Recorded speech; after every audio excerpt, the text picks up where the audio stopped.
So I actually thought we would just jump straight into it and look at this Hmm. beautiful leak that was dropped. You got full screen this. I mean, Definitely. I got really It excited is so cool. when I saw this because I've been dying for the slide mechanic. Hmm. And my first thought was like, oh, is this for like Taiga? Maybe it's for Halcyon Sea because it's got the underwater water caves. Oh, right, right. Which I timing puzzles, I love timing puzzles, so I'm really excited for, like, that and Shard Labyrinth where there's that island where you have to wait to get to it, but then Mm-hmm. Alex mentioned on his Twitter, like, an hour ago, that he's busy on the overworld movement updates coming to public beta, so sliding downhill, curving sideways, gliding down, sliding recovery, and grappling hook. And the grappling hook, sweet. And I mean, I knew this was coming, but I Hmm. didn't think it was coming yet. I'm really excited. I like this. This got me really, really excited. I really hope we do see this in like the next. What would be the next private beta 2 for Yeah. Overworld, I believe. And I'm really excited. It looks really, really cool. And I love like, so like I've played like a lot of, I used to play like a lot of Fortnite. I don't play it as often anymore, but they have really good movement, like in my opinion, like really good movement in Fortnite and everything, because it's like they have like just different like sliding animations and like mantling and everything, like so like being able to like mantle over like a wall or something like that Mm. kind of thing, and just like different movement aspects and stuff like that that make your character feel so much more dynamic in a sense, and it just brings so much more, I guess, like, I mean, like entertainment and just like movement and just like, it makes it feel more alive too. It makes it feel more engaging too. You can do more, and like the movement already feels amazing in Illuvium. So for them to add like sliding and like a grappling hook eventually and everything like that's yeah, I'm super stoked. But do you think there's anything like, this is all great. I'm glad that they're continuing to add to it because when they drop leaks like this, it really just reminds me how much is still missing from the gameplay, right? It's like we're in Mm-hmm. private beta 1. There's gonna be a 2. There might be a 3. We all have our guesses on when we're gonna hit open beta, but there's just so much they haven't added in. Like, just before this meeting, I was re-looking over the alluvials because Hmm. I got on a conversation on Twitter with someone where I was like, "Oh, yeah, alluvium's great," and I put up a picture of Kukrath, and it was hilarious. They're like Colgate chicken, like the toothpaste. I had to laugh because they were totally right. Th Yeah, they were right. I was like, "Yeah, you're right. That's Colgate chicken right there for you." It's still great. It's still it's better still, than yeah. Pokemon in a lot of ways, in my opinion. Like, even now, we've only seen half of the alluvials that are gonna be in, and I think Mm, we forget about true. that sometimes. Like, there's all these leaks out there Hmm. that but there's still 15 more sets of 3 to be released, and we're not even Hmm. talking about the tier zeros. More alluvials, more movement mechanics, the plants fighting back, that alone, I'm kind of curious to see how they're Yes. gonna implement that. Along with like all of those things as well, is like we don't even have like all the lore implemented. We don't have Yes. like there's so Cutscenes? much like yeah, yes, and like cutscenes and I like quests. I really hope that they add something along the lines of like questing. And I know that there's gonna be probably like the whole like the main storyline and everything. And I don't know how much they have planned behind like, like the whole lore of Mhm. things, and like are we gonna have like, like little like side quests and like, branches and tangents to go off of like within the main storyline kind of thing, or we have like different routes we can go and then come back to the main story. But there's like all of that too as well that we still don't have yet. So we're missing alluvials, we're missing like dynamic like plant interactions and like plants that are trying to kill us, and like and all these other things that are going to bring like more life to the overworld, and then like more movement mechanics, lore, and just everything. And yeah, we're still missing a lot. Well, and I mean, those are just things that they've already planned for, that they're currently building, and we're Hmm. not even taking into consideration all of the suggestions that are coming in, because one of the Hmm. things I found most exciting when I found Illuvium about a year ago now was learning what exactly a DAO meant, and Hmm. the idea that, "Hey, I could actually have input on a game." Like, you Yeah. still have to do the footwork, right? You have to get other people to agree with you, write Hmm. up the proposal and pass it through, but, like, to be able to have that kind of an impact on this kind of a game, just blew Yeah. my mind when I first discovered Illuvium. And, like, so, like, we've already seen, like, an example of that too is, like, with the what was it? The spider alluvial or whatever that's gonna be apparently implemented and worked on, so Well, I was talking to somebody in one of the ideas chat about how, we have 7 regions right now. And the way that they've described it, Mhm. they haven't nailed it down that this is the entire world. It's just this is Yeah. what we see. So there's plenty of room for expansion. And Mhm. we were talking about ideas of different alluvials for future sets. And everyone loves posting pictures about what they'd like to see. And I Mhm. mentioned about how cool would it be that instead of having like a whole new region or like land area that you can visit, what if you could just go into the water?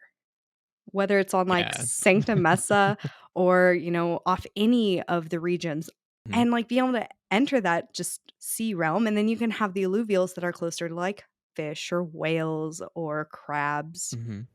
um, Leviathans. leviathans. I mean, we see their bones everywhere. Yeah. And legendaries, right? At this point, I feel like Right. everyone's been assuming that the leviathans are the legendaries, but are they? I'm not sold on that. No, neither am I'm not I. sold on that at all. Like, I think I think there's something else that's gonna be like the legendaries, and I think the Leviathans are gonna play, like, a different role in the whole lore aspect of things and everything. I've thought that for a while now. I'm like, at first when I saw Leviathans, I was like, okay, maybe because I'd only seen like a couple or something like that, or like a few, but now we're seeing like tons. And there's like the bones that we see in like Crimson Waste and everything, and like these like massive structures and everything of like Leviathans that once were there, if they are the Leviathans and everything, but assuming so. But And I mean, the bits of lore that I also get really excited to learn more about, like they're kind of hidden in the Median articles. If you take the time to read the very detailed region description articles, which can be hmm very dry at times. Like one of the things exciting about I think it was Shard Bluff or maybe it was Brightland Steps was it hmm describes all the tentacles that are there that move hmm and kind of slowly alter the landscape. I was like, "Wait, so this is like a hmm a living, breathing creature that is altering this landscape? That's not a leviathan because you're already telling us most of them seem to be hmm extinct." You get those really cool pictures of those large eyes with the ranger standing in front of the eye, yeah. and I'm just standing here going, "What still lives here?" I assumed like because so I thought that there was some of those ones where like the ranger is staying in front of like the eyes. I think I'm thinking of like Tiger Boreal and Tiger Boreal, like Mm. some of the frozen ones where it's like frozen, and I swear one of the pictures said like Leviathan eye or something like that. I thought I could be wrong. Maybe I was like maybe I'm thinking of a different like picture or something like that. But it to me, like I wonder if there's gonna be like actual like frozen leviathans like in like Taiga Boreal or something like that. Well, Or there's that whole section in Taiga that's the frozen heart that they've described oh, as kind of you're gonna have to solve true. a puzzle to find it. I've got a couple of their early hmm work in progress sketches where, yeah, hmm down at the bottom it says, "Entrance to hidden path," or Yeah. like, Taiga's the one place I've been already kind of mapping out and wondering, like, are they gonna really hmm obscure this? Do I absolutely need advanced, jetpack and boops to be able to get myself up here? Yeah. Taiga and Halcyon are probably the 2 regions I'm most excited for. I'm really, really intrigued by Crystal Shores. Frozen in time. Yeah, like I am so intrigued by Crystal Shores, and like I need to know. I need to know more about Crystal Shores and like that whole region, and just the time aspect is what draws me in, and like how is time manipulated there, and like what's frozen in time and all these things, and how is that going to affect the world or the lore, or how you traverse the region and everything. It's like I find it really cool and fascinating. Well, I feel like I keep getting some, like, mixed information when it comes to how time works in this game because you got Crystal Shores Mhm, where they pretty much said, "Yeah, it's frozen in time." Part of mhm, your goal is gonna figure out how to, like, unfreeze things or figure out what happened. But at the mhm, same time, and then correct me if I'm wrong, I thought Aaron had mentioned that, like, the wakes themselves with the alluvials, mhm, like, you go into these pockets of each region, and the wakes are kind of like the leftover remnants of what was there once upon a time. And, Right. you're sharding their essence almost in a way to reuse them. So in Yeah. Yeah. Crystal Yeah. Shores specifically, you kinda got like a double time theme going on because 'cause you've got the alluvials themselves, which aren't, at least Right. not currently, running around, and Mhm. then you've got, the whole region itself. Yeah. Yeah, I that's actually really interesting because you're right, yeah. I remember him saying that, like, going into the wakes and everything, like, you're when you're capturing, like, the alluvials and everything, you're capturing their essence, like you were saying, Mhm. like, or like, that Aaron was saying. So, how does that ap like yeah, how does that apply to Crystal Shores when it's already frozen in time? But yet, are you like, is it or ooh, is like, is, like, Crystal Shores frozen in that time? I don't know. I could be wrong again, but another thing that was brought up, I think in the Illuvium Zero chat, and I'm totally speculating because I could be way off, but I think so. You crash land on the planet, right?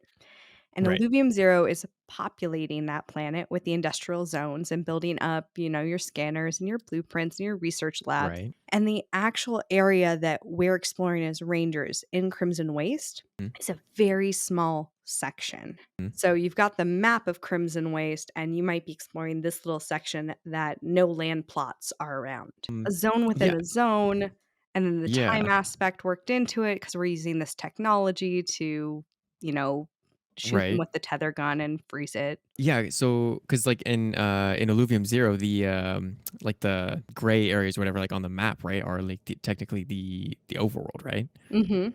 Yeah, it's the Okay, zone yeah. that we travel into, Yeah, and that's what then I thought. shooting those Okay. timed wakes. Yeah. But, I mean, we were talking a little bit before we hopped on the interview, and you were telling me Mhm. that, Overworld is actually your favorite game to play. That the one you're most Yes. excited for, is that right? Yeah? Yes, by far. I always like asking because I feel like everyone has a different answer. Why? So for me, I'm not huge on, like, the PvP auto battler aspect.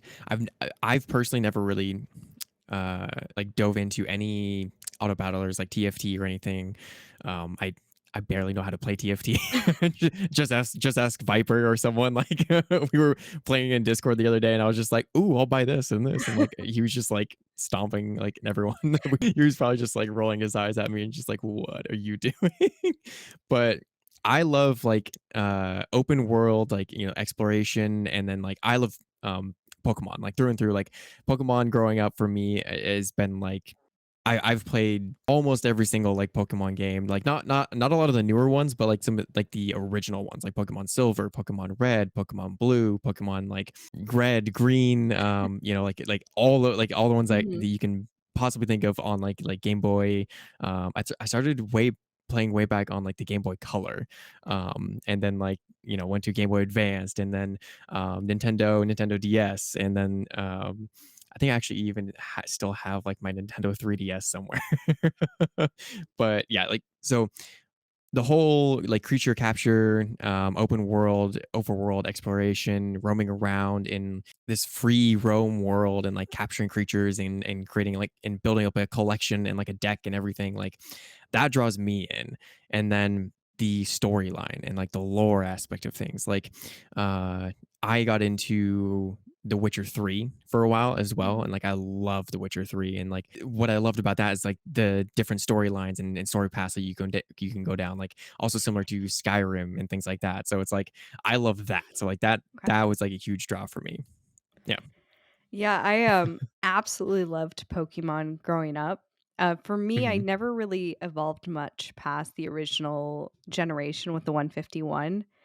Mm, I mhm, always got excited when they got came out with games like Pokemon Snap and Pokemon Stadium mhm, because when they were releasing those, I felt like they were gonna kind of that idea of evolving with your audience, right? So it's like, mm. oh, 10-year-old Yeah. me is 14 and you're gonna kind of move on to the next thing, but they never quite did, and I liked Mhm. all the games. I have my Game Boy Color over there. I still play red and yellow are my 2 go-tos.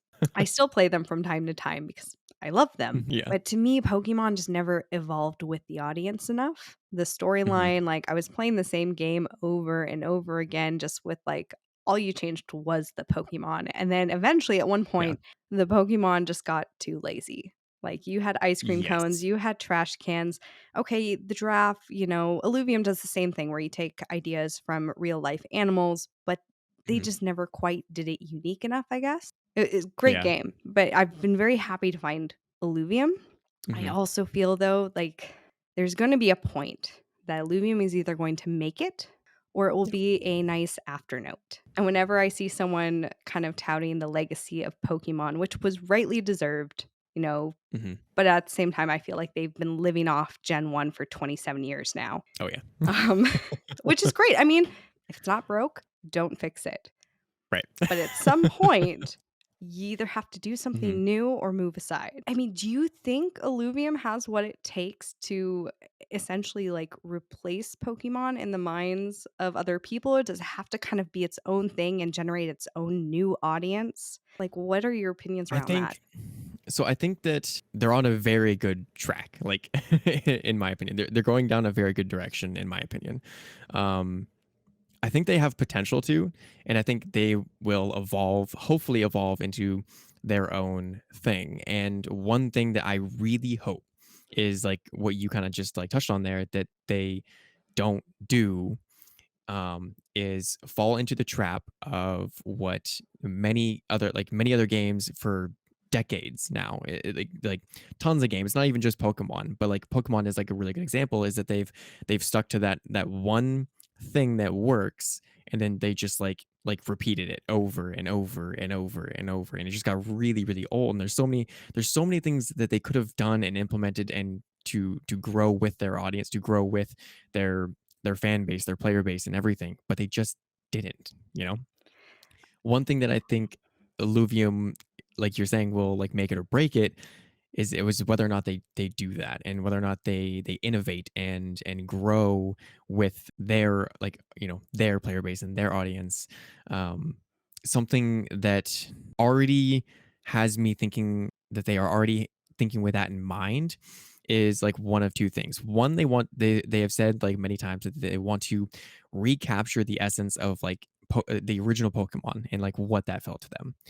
And then the other thing that caught my attention that I heard Aaron say was that he wants, or that not necessarily that he wants, but that they are planning to potentially develop and build the overworld into something similar to like a Monster Hunter, or like where you're gonna like go out into the overworld, and you're gonna see the alluvials roaming around and everything, and then like, or their essences, and like, Mhm. and be able to capture them that way. That would bring so much more life, and that would be something that would take Illuvium to the next level, in my opinion, and help them like grow like with like their player base and everything. So I think they have potential too. I've been thinking about that, about the Luvials actually roaming in the area. And Hmm. I kind of compare that to how, again, the storyline they've kind of been weaving for us so far. And again, we don't know what lore is or where it's going to go. Hmm. But if we think of the wakes as being that like moment in time, so it's like if you're going to have them roaming, you either have to be entering a full new time at the very start, which maybe they're doing Hmm. because I wish I had the video, but that crazy cool obelisk transportation video that was out a couple months ago, Yeah, yeah, yeah. that maybe that's how they do it. And then if you're already be kind of like transcending time in that moment, Hmm. seeing like a Titanor in the flesh would be fine. The other idea I had is I hate Right. spiders so much. Same. Wholly agree with the spider alluvial because I hate it, but I'm also a fan of horror. Just a little bit. Like, I like Yeah. being scared to a degree. So the idea of going through the overworld and maybe entering this cave area and just have And there's like a spiders dropping oh, down, jeez. like having to look up. And Yeah, then I'm gonna stay out of that cave. my mind got thinking, I was like, "Okay, well, they don't have to be full Mhm. color because if you kept them kind of like maybe outlined or the color of the wake, but they had kind of Mm, more of a form to them, okay, that could be a yeah. way of still doing that time transcendence." Now, Mhm. another thing I'm excited for is they're already planning for all these different games. And there are Mhm. some games that I'm like, "Oh, that'd be really cool." The Illuvicart Racer, if you take Super Smash Bros, but with Illuvium, the Mm. first person shooter, which I suck at first person shooter, but I'm excited to try an Illuvium version. Just the idea that my character that I catch in the overworld is going to, like, be applicable in all future games Mhm. immediately makes me more tempted to try new games I otherwise might not have, just to see how they're going Right. to work.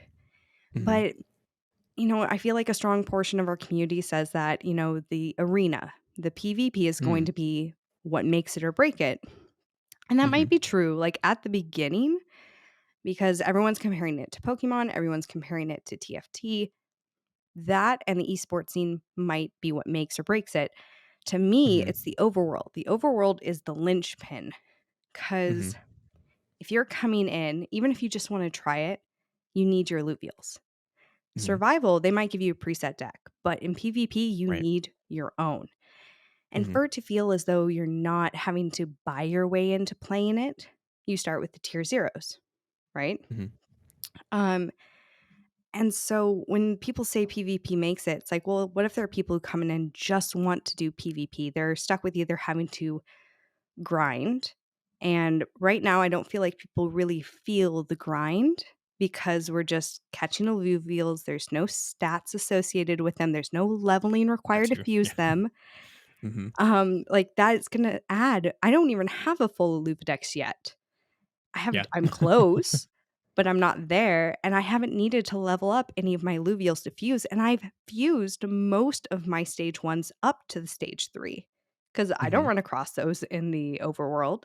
So you kind of almost have for PvP, in my opinion, that pay to play aspect, which I Mhm. mean, it's a game. You pay to Yeah. play games, but depending on what the prices end up being, especially Yeah. depending on if you're coming in at a Gen 1 or a Gen 3 situation, Mhm. I wonder if that wouldn't turn people off from trying these games.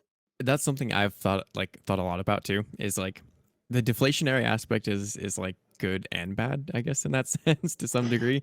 Depending on like when a player is into Illuvium. Mhm. It's really tough because like there's I know it really just it depends. It depends on what prices end up being, honestly, and whether or not there is enough draw to the game to play and enough of a like an esports scene and enough of like an influencer scene, like influencers playing the game and everything, and enough of a community. Because if Illuvium gets big enough, then it's like I mean, what people are willing to fork over to play a game that like their favorite, streamer or like Mhm. if all their friends are playing it, kind of thing. It's like Pokemon. The cost of the game doesn't really come up. It's like, "Hey, mom, hey, dad," for like from a kid aspect or a kid perspective, it's like, "Buy me these things so I can play."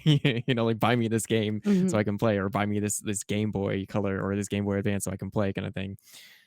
It's just I feel like it's gonna depend, and, like, a lot of that side of things is, like, kinda speculation of, like, what are prices gonna end up and, um something that kind of like came across my mind. I don't know how they're going to balance things and everything, but like so like with the rarity, like the increasing difficulty to be able to capture and find like these alluvials over time with like the was it the bonding curve and Mhm. then with the deflationary aspect and everything. Eventually, when we get to future like generations and sets of alluvials and everything, I feel like new people coming in would be introduced with new set and like the new alluvials and everything, and there would have to be some way to balance the game, especially on the PvP side of things, to make it so that it isn't like pay to win. Because if you had like these super rare alluvials that became like stupidly expensive, what's going to happen to your esports scene? It's going to die because like what if Mhm. that's like one of the best alluvials to play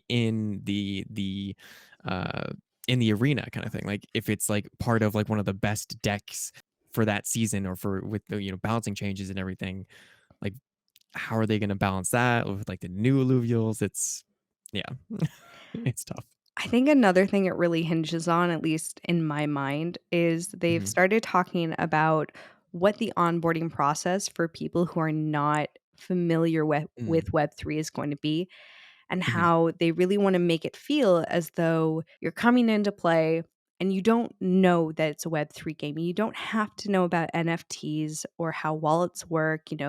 they're Mhm. gonna hold it for you, and if at ever whatever time you want to have them in your wallet, because you would need to have them in your own wallet to sell them on the Illuvidex, that there's a button you can push and it would generate a wallet for you and it would present you with the information needed. Mhm. Which, if they can do that and you can kind of couple that with like somehow, again, the moment you start talking about NFTs or Ethereum, especially if things are priced in Ethereum, but if you can just have, here's a $10 gift card, an Illuvium gift card, right? And this will pay for $10 worth of fuel at its current price. And showing people Mhm. in, US dollars or Canadian dollars or wherever you are in the world. And like, hey, Mhm. here's the current price. Like having those aspects will be a boon to Web2 players if they can't realize what it Mm. is, right? So if you just approach it as this is a game versus this is a blockchain game, because whenever I try to talk to people about Illuvium,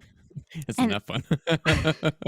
well, and if they know what it is already, right? The Yeah. immediate response is, "Oh, that's blockchain garbage," or "Don't Mhm. talk to me about your blockchain games." And I was like, ignore the NFT, ignore the crypto. I just want you to look at the graphics and the Mhm. gameplay and tell me if you would play this game. But people can't seem to look past it. So, yeah, if they can get the marketing to such a point that they can present it as just a regular game and here's this free to play and come try it out, like then I Yeah. think we have the actual possibility to start converting Web2 gamers. But I don't think we're going to convert that many Web2 gamers if at the start they're aware of it being a Web3 game, because there are already so many Mhm. prejudices and biases. And I'm sounding like I'm trying to trick people into playing this game of like, "Don't tell them." Well, it's like, something I always, think about too is like the whole like Reddit thing, right? It's like Mm. they're raving about like their Reddit avatars, and I think like I just saw Jimbo's he like made a short on it too Oh, did recently. he? Yeah, and it was, I mean, Check it that was out. just like it was just straightforward. It was just honest. It was just like your Reddit avatar is an NFT. So so do you hate NFTs, or is it, just this like, mob mentality of let's hate this thing that everyone's hating because we all hate it because NFTs are bad. Like it's it's kind of one of Which? those things. It's like, Which? Which? yeah, yeah. It's like and I've been, thinking about this like for a while now. It's just like it's going to be packaging. It's going to be, it makes me really happy that the Illuvium team and the Illuvium marketing and everything. And I've heard Andrew talk about this and speak on this too, and he's an absolute genius and he gets it. Obviously, like he wants to present Illuvium as a game, and I even caught a Twitter Spaces, and he said something that really like yes. So he was talking about like it was towards like the end of it. He was saying when you're looking at these games, like building in like Web3 and everything, like not just Illuvium and everything, like don't just get into Illuvium because like it's the latest, greatest hype, whatever. Look at these games objectively and say, like, would I play this? Do I want to play this as a game? Like genuinely. Like play games you love, even if it isn't a Web3 game. He was saying, like, go play Pokemon, go play whatever you want to play, because at the end of the day we play games to have fun. We play games to enjoy the game itself, like not to get rich and like and all these things. I personally have always been of like the fundamental aspect of like blockchain technology that I love is just like the ownership side of things, being able to possibly get something back out of the game, and just like being able to like own my own assets and everything. And then like say I like one day I don't love Illuvium anymore, and it's like I want to move on. I want to sell my entire Lynx army, and like all these things, and like and just like and so not gonna happen, but um theoretically speaking, if that day came, then I could. And it's like I could take that back out. Someone else could then, carry on the Lynx army, and then, whatever, what have you. But then I could take some funds back out and then move that into a future game kind of thing. I think But it's really interesting with our generation, like, just Mhm. how it's different from our parents in the sense of I just we grew up loving games, so many of us, Mhm. whether it's board games or, Yeah. games on our phone, and maybe it's, that just that evolution of technology and being able to carry around a little computer that's the size of my hand. That's what's really we're just really strong on the games. I know I'm Mhm. starting to share that with my kids, but it's always been hard for me to justify gaming. Like, I don't even really Mhm. watch TV.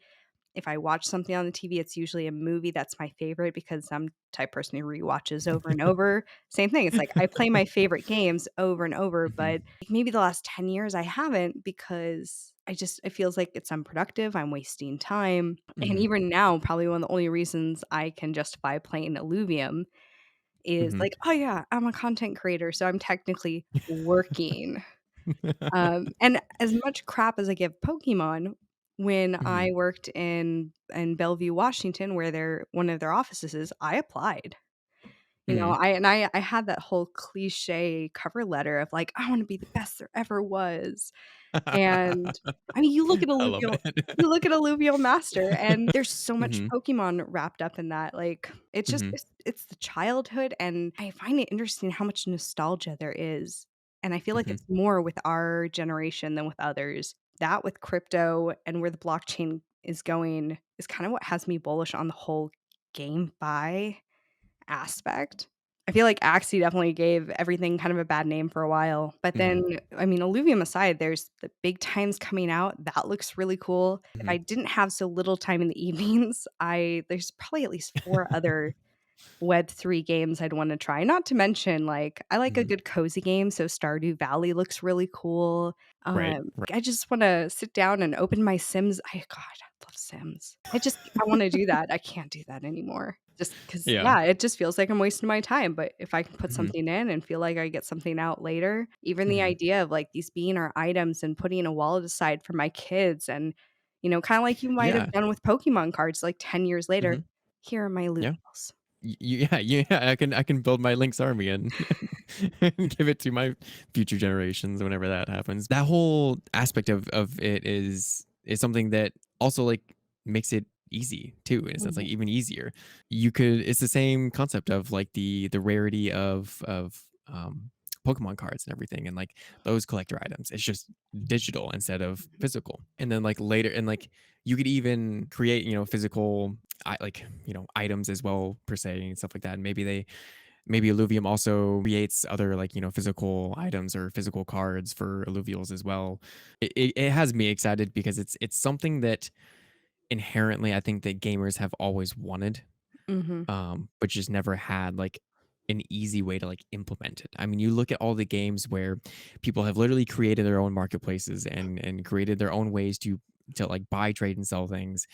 People want it, and people have wanted it for ages now, like since world of like early days of like World of Warcraft and all of that, like all the auction houses and everything. It's like I wasn't even like I was never like really deep into WoW or anything. I think I like played it like a few times, honestly. Like I haven't but I know about it, and I also know about like CS:GO and some of the crazy things that like have been sold in CS:GO. You look at some of the I don't know what they were like weapon skins or weapons or like whatever it is kind of thing in CS:GO, but gone for hundreds of thousands of dollars, I think. I mean, like ridiculous sums of money. And it's just like people want it. And if people want it enough, it's like the fact that like blockchain technology solves all of that, it makes it all easy. It's like to me, it feels like it's a no-brainer. Yeah. It reminds me of, a Big Bang Theory episode. Tonight I spice my mead with goblin blood. Sheldon, I've got the sword of Azeroth. He's selling the sword of Azeroth on eBay. Oh my gosh. Yeah. Um, and yeah, I mean, people would turn around and, like, have these black markets where they sell their account information because, it had this particular item that was really rare. Oh god, I was talking with TSG about I'm really excited to see how marketplaces evolve and how I really hope they kind of find a way to Mhm. attach it with, like, player Yep. accounts. I was really into Neopets growing up. It's like a creature collection game, especially once they added in pets. So you had your individual player like little market you could make and set your own Mhm. prices and you could sell them in bulk. And when you went to somebody's market, you could choose how many, you want to buy. Mhm. And what I was talking with Scoriox about is right now we're only seeing the NFTs that you really would only want to buy one at a time. You want one Axon, you want one piece of land. Once we go into open beta, Selenium, which you use in so many upgrades, is supposedly going to be an NFT. And when you buy Mhm. that, you don't want to buy it one at a time. Go click, click, click, click, click. Okay, 5 clicks Yeah. later, I've bought one. You want to be able to say, hey, you've got 500. I want 200 of that because I'm trying to get this upgrade for Mozart. Or the Mhm. idea of like, hey, maybe Mhm. somebody goes into the overworld to mine and they get those resources and they spend the resources to craft the upgrades. And like, hey, here are 4 harvesting upgrades that give you negative 20% harvest cost. Mhm. And Mhm. there are gonna be so many NFTs out there. And Mhm. yeah, just yeah, being able to sell them in bulk, at your own prices, whether it's, Yeah. like, to your guild or to your friends. Uh, it's gonna be really, really interesting to see how they handle that. Um, Neopets taught Yeah. me so much about I'm really excited. finances just through having my own marketplace. What's Mhm. exciting is because 'cause they're already thinking, in my mind, like 10 years down the line. They've got Yep. at least a dozen games lined up that they wanna do. I love how Mhm. Illuvitars has slowly evolved from just being a Yeah, that PFP too. project to now they're Mhm. talking about, like, an actual kind of card game possibly, Mhm. um, more than just the collector game that is already in the works. Like, Right? eh I think that's, like, also, like, one of the really cool, unique very unique aspects that, Illuvium is gonna have, and, like, a draw that will add to the potential to draw multiple crowds, like, into Illuvium, multiple audiences into Illuvium is having different genres.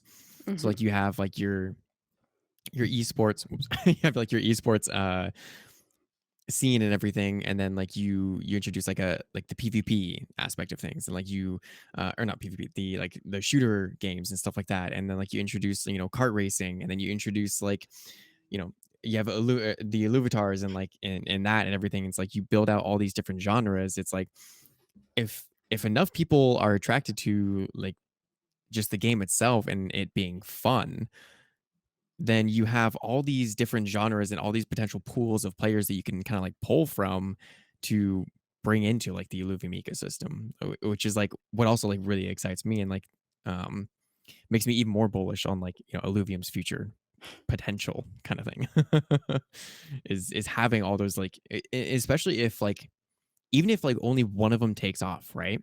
So if you think about it like that too, it's like what if they have like an esports like shooter that because like Fortnite's huge and everything. Like what if they're like they tap into like that esports scene somehow through like the shooter game, and then that takes off. What if the auto battler the auto battler scene doesn't quite take off, but then their shooter game takes off in like the esports scene, or their shooter game takes off in whatever way kind of thing, and like that just pops off and everything, and then people are like, oh, you're telling me that I can take these same assets and then go into like an overworld and just Mm. kind of like roam around and capture alluvials and like basically play Pokemon like in like an upgraded Pokemon in a sense, like at a very fundamental level, and it's like that just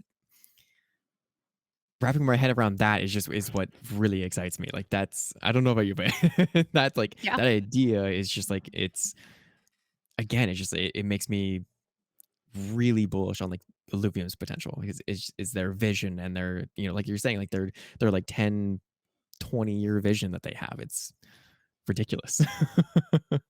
Yeah, I am 100% bullish. Yeah, I am 100% bullish. I'm Mhm. also 100% biased because of how bullish I am. But I look Very at true. this and again, there's gonna be people who are like, "No, no way." I'm like, Mhm. Disney, Yeah. Apple, like it does feel in my mind that I'm like getting in at the Mhm. base level, which is always exciting. Again, it could Yeah. totally crash and burn. I'm not gonna deny that's a possibility. So could have Apple and all of them. So And in a lot of cases, some of those did. Like, they started off really well, they crashed down mhm. for a few years, and then they came back, which is why, I feel like Yeah. a lot of people in the community are like, "Oh, this" once the next bull run hits, it's gonna shoot up, and I actually agree, I think it will shoot up in the next bull run, and Mhm. I equally think it's gonna crash as soon as we enter the next bear market, and I think it's gonna Yeah. take minimum 3 years, possibly 5 to 8 for Mhm. that whole Web 2 mass adoption to happen. It's not going to be overnight. You're going to get all the players who Right. are, kind of like the Axie where they're like in it to try to make the money. Mhm. And either they do and the hype's there, which might not be great if it drives up the price of everything and, raises that barrier to entry for the regular Web 2 people. Mhm. Or it'll be super cheap and, it'll still take a while because those people who came in to make money maybe aren't making enough, so they leave. Mhm. It's gonna be a bumpy ride. Like, it's Yeah. not going to be smooth, but I Yeah. do think in the end, with the vision laid out, with the brothers, Mhm. spearheading it, big things are gonna happen. Yeah. But, Yeah. I've got one more question before we log off. Mhm. Um, it's no secret that you are Lynx obsessed. Have you always been Lynx obsessed? I've just been curious if, like, it's been your favorite from the beginning or if it kinda snuck up on you, or how'd you choose the Lynx It to be your favorite?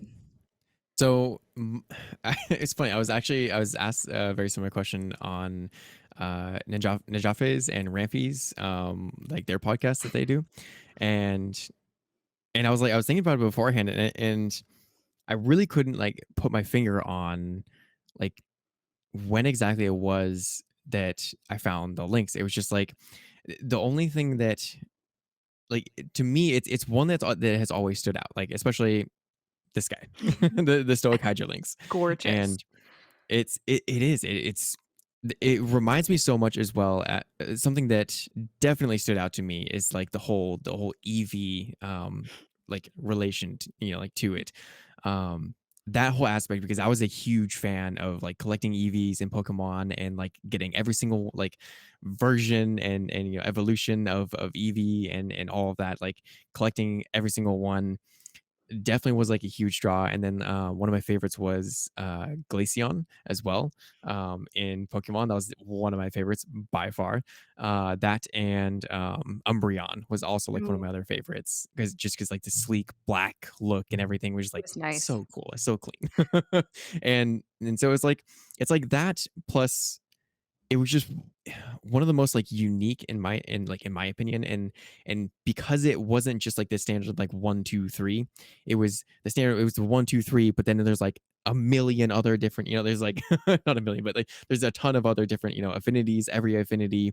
So it was, like, the different, like, combinations and variations and just, like, subtle, um like nuances to each affinity and everything to like just the color scheme and everything and then like you can see like in the stoic links here like with like the teardrop like water details and everything like I just thought that was so cool like I think I think it was like Roger or one of them that was like dying like making all the links and everything and like creating them all but thanks Roger because they're amazing.